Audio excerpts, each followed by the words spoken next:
ఉగ్రమైన నరసింహస్వామి హిరణ్యకశ్యపుడు పేగులు చీల్చి అతి క్రూరంగా సంహరిస్తాడు. అయితే ఆ సంహారం తర్వాత నరసింహస్వామి హిరణ్యకశ్యపుడి రక్తం తాగుతారు. అలా రక్తం తాగడంతో హిరణ్యకశ్యపుడిలో ఉన్న క్రూరత్వం నరసింహస్వామిలో ప్రవేశించి నరసింహస్వామి అదుపు లేకుండా ఒక విధ్వంసకరమైన శక్తి కింద మారుతారు. దాంతో శివుడు కాలభైరవుడి రూపంలో నరసింహస్వామిని అదుపు చేయడం కోసం వెళ్తారు. కానీ నరసింహస్వామి కాలభైరవుడితోనే యుద్ధం చేస్తారు. దాంతో కాలభైరవుడి నుంచి శరభేశ్వరుడు బయటకు వస్తారు. నరసింహస్వామి నుంచి గండభేరుండు బయటకు వస్తారు.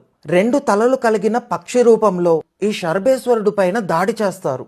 అప్పుడు ఆ శరభేశ్వరుని రెక్కల నుంచి ఒక అమ్మవారి రూపం బయటకు వచ్చింది. కొన్ని వేల సింహాల తలలతో, మెరుస్తున్న నల్లని శరీరంతో, దగదగా వెలిగిపోతున్న కురులతో, రెక్కలు కలిగిన ఒక విచిత్రమైన ఆకారంలో ఉంటారు. ఈ అమ్మవారే ప్రత్యంగిరాదేవి.